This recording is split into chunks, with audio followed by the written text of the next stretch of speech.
챔피언스리그급 맞대결로 펼쳐진 유로파리그 플레이오프에서 맨체스터 유나이티드가 바르셀로나를 꺾고 16강 진출에 성공을 했습니다. 사실 이 두 팀이 과거 챔피언스리그 결승전에서도 자주 만났던 팀들이고 유럽 축구를 대표하는 팀들이기 때문에 정말 챔스보다 더 재밌다 이런 얘기들도 있었는데요.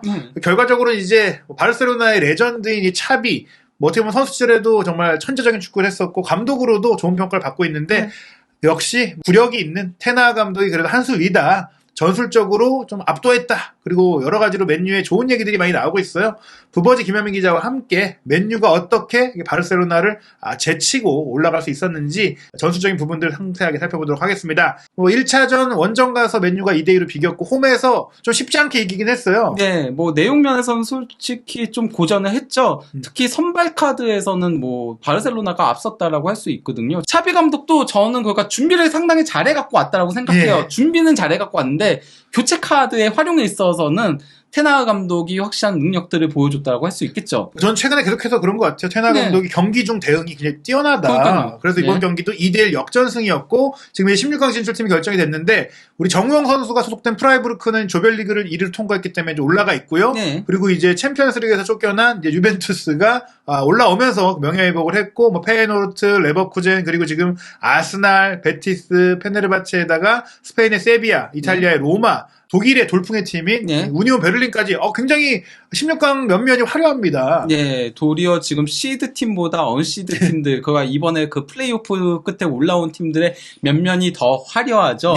왜냐면은 유벤투스, 맨유, 그리고 로마, 레버쿠젠, 우니온 베를린, 세비야, 샤흐타르, 스포팅 리스본 이런 팀들이 올라와가지고요. 그 16강전이 굉장히 재미있을 것 같다라고 좀 생각이 되는데요. 일단 이 경기 맨유의 선발 명단 살펴보면 주말에 카라바오 결승전이 있지만 이 경기를 더 중요시 생각한 것 같아요. 네, 이 경기에 도리어 최근 들어서 어찌됐건 간에 주력으로 쓰는 선수들을 다 내보냈다고 할 수 있겠습니다. 그러니까 에릭센과 마샬이 부상 후 빠진 거 제외하면요.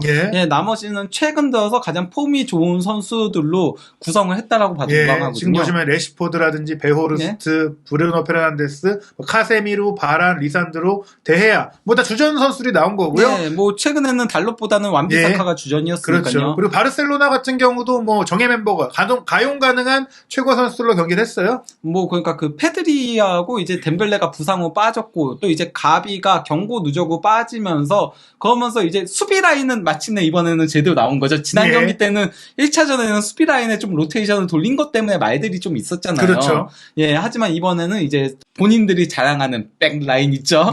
발데, 크리스텐센, 쿤데, 아라우오 백라인 그 라인에다가 페드리랑 가비가 빠지게 되면서 미드필더의 결혼 발생한 거를 이제 세르지로 내세우게 된 거였는데요. 여기에 캐시에도 출전을 했고 부스케츠 선수도 결국엔 이제 부상에서 회복하면서 선발 명단까지 들어왔어요. 캐시에는 지난 경기에도 선발로 나오긴 했었죠. 맨유는 4-2-3-1였었는데 이번 경기에서는 조금 또 다른 게 있었다면요.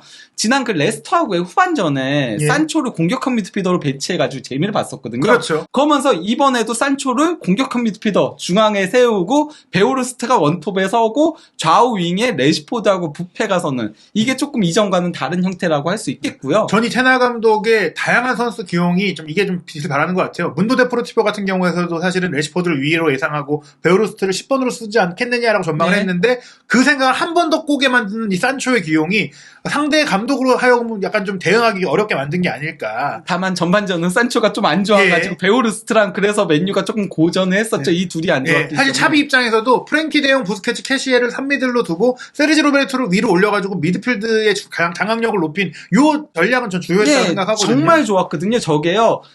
사실상 그러니까 말은 4-3-3이었지만요. 실질적으로는 3-2-4-1 형태였어요. 그렇죠. 그러면서 레반도프스키 원톱에 발데가 이제 굉장히 공격적인 풀백이다 보니까 아예 윙처럼 움직였고 하피냐랑 그래서 좌우 윙처럼 뛰고 그리고 이제 세르지, 캐시에, 그리고 더용, 부스케츠 이렇게 4명이서 사실상 그 사각 대형을 구축을 하면서 중원 싸움에서 확실하게 우위를 점해갔어요. 전 이게 예전에 한참 이제 바르셀로나가 또 좋은 플레이를 펼칠 때 파브레가스, 이니에스타, 차비, 부스케츠가 함께 사각대형으로 뛸 때 그런 생각이 좀 나더라고요. 그리고 이게 가능한 게 쿤데가 사실상 풀백까지도 뛰는 선수다 보니까 발데가 상황에 따라서 내려오고 쿤데가 가면서 약간 이게 하이브리드형 백스리와 백포를 오가는 형태라고 할 수 있는 거죠. 차비도 사실은 대 미드필더 출신으로서 감독으로도 좋은 능력을 갖고 있다는 걸 좀 보여준 그런 시작이었어요. 네, 전반전은 바르셀로나의 선발 카드가 적중하면서 이제 주도권의 경기들을 전반 내내 가져갔었거든요. 예. 중원 싸움에서 앞서기 시작하면서 이는 이제 전반전 기록에서도 확인할 수 있는데요. 일단 뭐 기대 득점에서도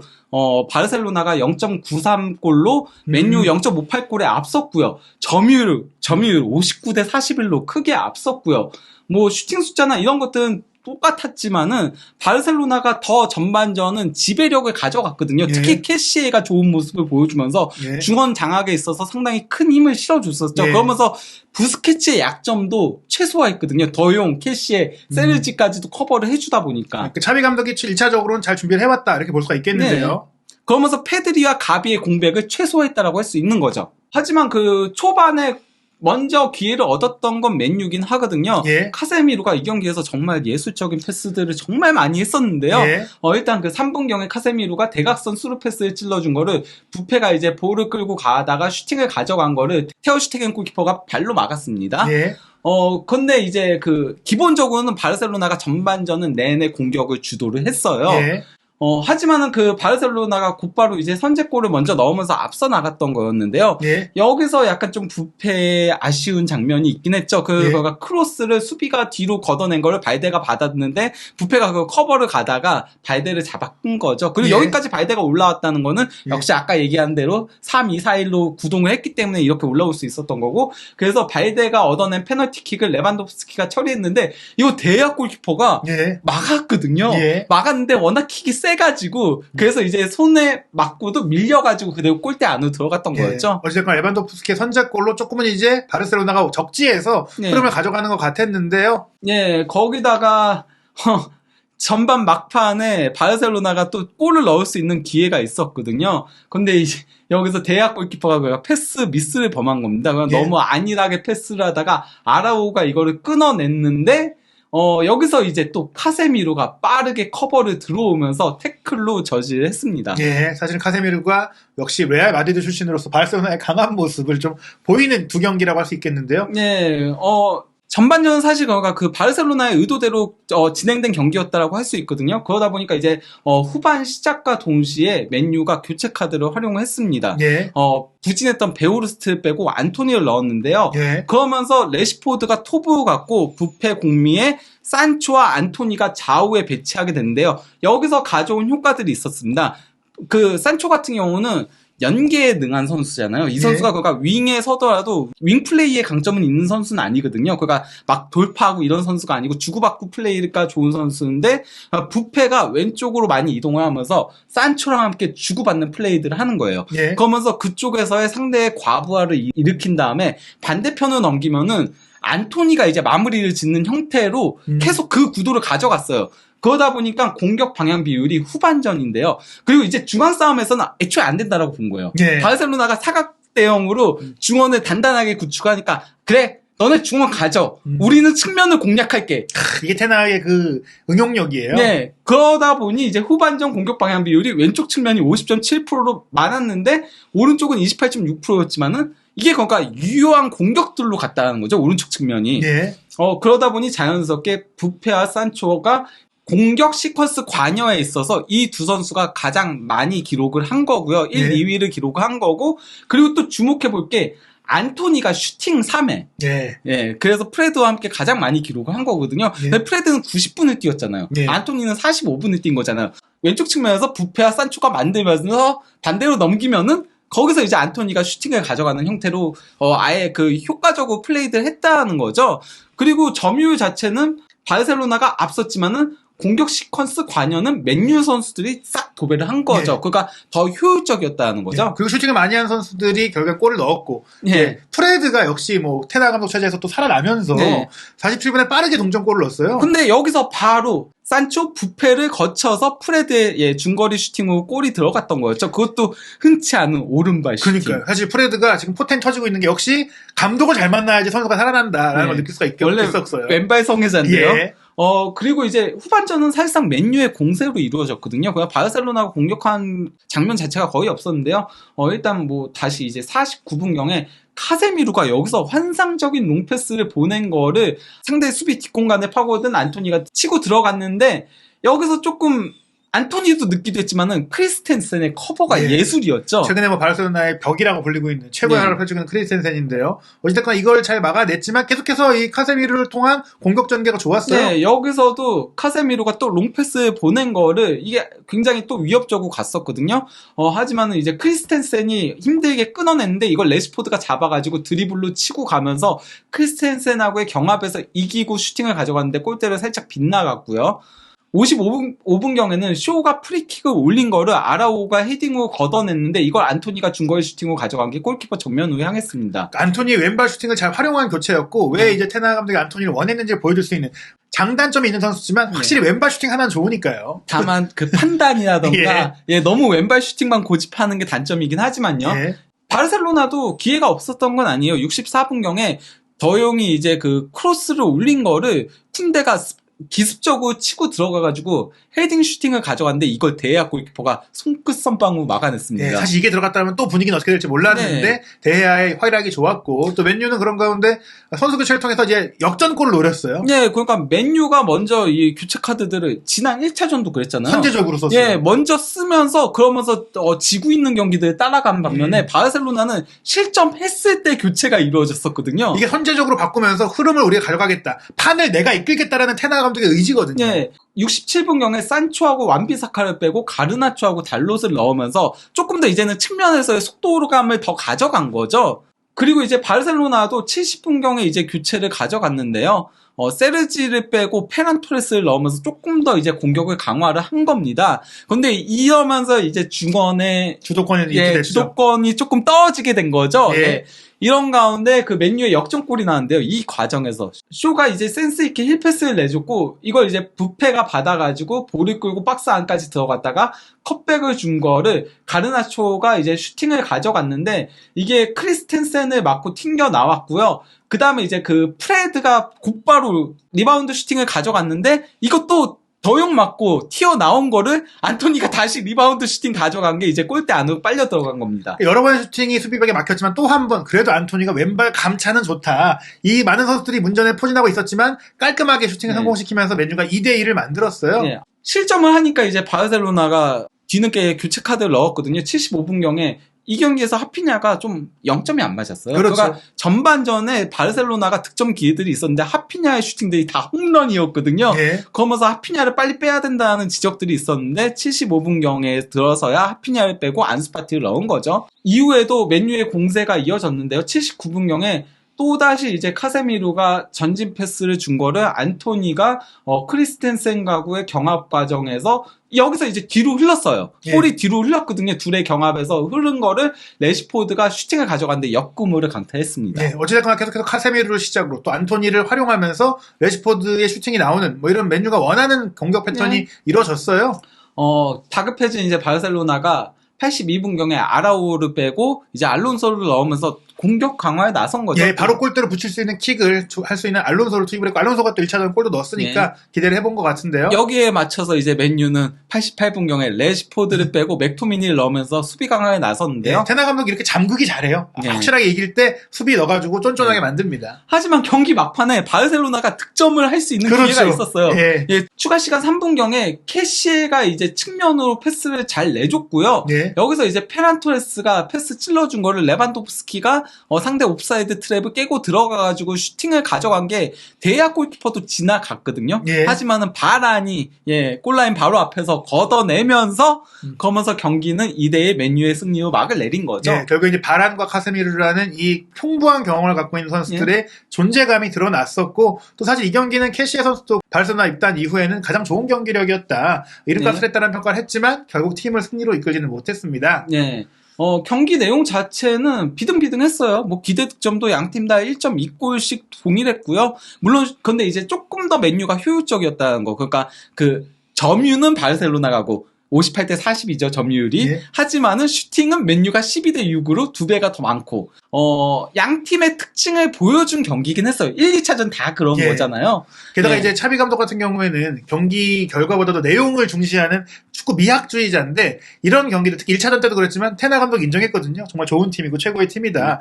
효율성을 추구했지만 맨유가 그렇다고 뻥 축구를 했다거나 안티푸보를 하면 그렇죠. 아니기 때문에 예. 패배를 인정할 수밖에 없는 맨유의 우위를 보여준 결과였어요. 예, 거기다가 슈팅 6회는 너무 적었죠. 그렇죠. 예, 더 갔어야죠. 그것도 먼저 실점을 허용했잖아요. 그러니까 전반전은 자기네들 계획대로 된 거니까 슈팅이 적은 게 문제가 안 됐어요. 하지만은 실점하고 나서는 더 적극적으로 슈팅을 가져갔어야 되는데 그게 되지 않았다는 거. 그 와중에도 만들어가는 축구를 했다는 건 참 진짜 바르셀로나답다라고 할 수 있는 거죠. 예. 예, 그리고 기대 득점 그래프를 보더라도 확실히 전반전은 바르셀로나가 우위를 점했지만은 후반전 와가지고 맨유가 역전한 게 보이는 거죠. 예.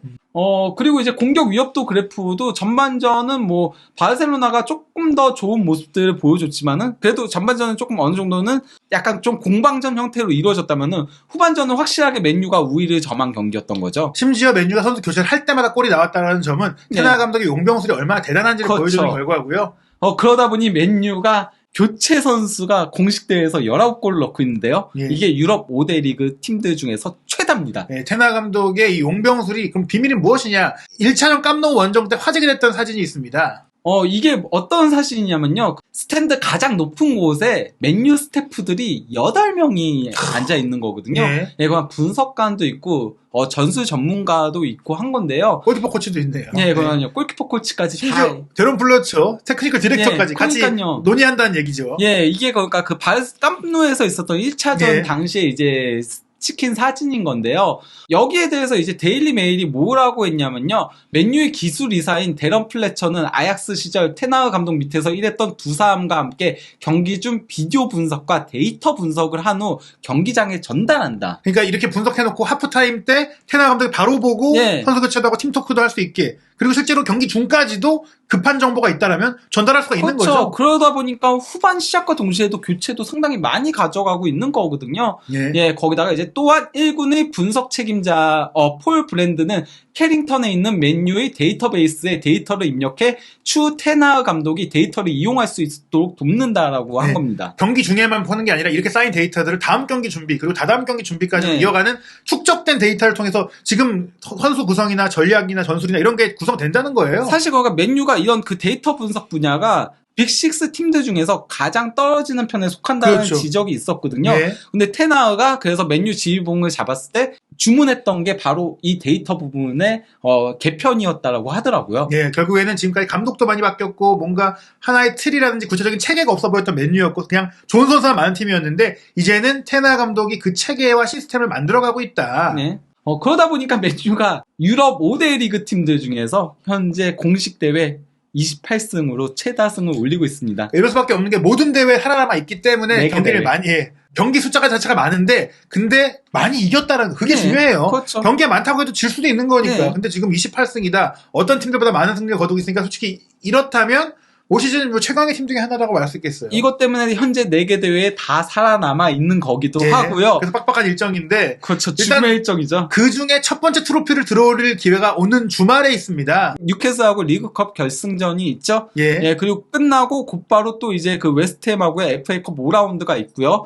그리고 또 리버풀 원정 리그 경기 있고요. 예. 그리고 사우스햄튼하고의 또 리그 경기가 있고, 그리고 이게 또 FA컵 올라가게 되면 또 경기들이 있는 거예요. 조정될 유로파 수 리그, 있어요. 예, 유로파 리그도 또 있는 거고요. 네, 유로파리그 경기도 지금 3월 9일 새벽하고 그 뒷주 16일 새벽에도 있을 수 있으니까 네. 결국엔 이 사이사이에 두 경기가 더 들어간다는 얘기입니다. 3월 달에도 바빠요. 예, 맨유는 사실상 지금 만약에 FA컵 결승전, 그 유로파리그 결승전까지 가게 되면요, 그 주중에 쉬는 경기가 한 번도 없어요. 그렇죠. 뭐 그렇다고 하더라도 기쁜 마음으로 아마 경기에 임하지 않을까 싶어요. 다만 선수들이 지금은 네. 좀 많이 지쳐 있다라고 할 수 있겠죠. 예, 그래서 일부 예. 로테이션도 이제 전망해 볼 수 있는데 일단 리그컵 결승전은 아마도 컵을 들어올 수 있는 기회니까 가능한 뭐 몸 상태에 문제가 없다면 정예로 나올 것 같고 웨스트햄과의 FA컵 경기 정도만 로테이션 돌리지 않을까. 그 다음에 리버풀전은 또 로테이션 돌리기는 어려운 라이벌전이거든요. 네. 근데 이런 경기들 지금 보시면 바르셀로나전, 뉴캐슬전, 웨스트햄전, 리버풀전까지 지금 4개 대회에서 재밌는 경기들이 이어지니까 맨유 팬들은 너무 신날 것 같습니다. 게다가 지금 리그 성적도 리버풀전만 잘 넘기면 사우스햄튼전까지 이기면은 지금 10월 이후 성적으로 봤을 때 맨유가 리그 1위인데 진짜로 리그 1위를 도전할 수 있는 그런 흐름이에요. 예, 그렇죠. 뭐 이제는 가시권에 정말 접어들었으니까요. 이제는 1위인 아스날하고 승점이 5점 차밖에 나지 않거든요. 예. 예. 그렇기 때문에 충분히 뒤집기도 가능한 거죠. 예, 예. 게다가 이제 브라이튼전, 뉴캐슬전 같이 챔스권을 노리고 있는 팀들을 상대로도 이긴다. 그렇게 됐을 때는 뭐 아스날이 한두 경기 미끄러졌을 때는 맨유의 이후 일정이 더 여유로울 수가 있기 때문에 맨유가 정말 이제 4개 대회 우승을 모두 노릴 수 있는 쿼드러플의 꿈을 이룰 수 있을지가 화제가 되고 있는데요. 테나 감독이 맨유를 어떻게 바꿔놓고 있는지 지금 유럽 축구계에서 가장 전술적으로 뜨거운 상황이거든요. 테나 감독과 맨유의 부활 스토리 그리고 김민재 선수 영입설도 있는 맨유이기 때문에 한준TV에서 부버드 김현민 기자와 함께 앞으로도 계속해서 디테일하게 분석해드리도록 하겠습니다.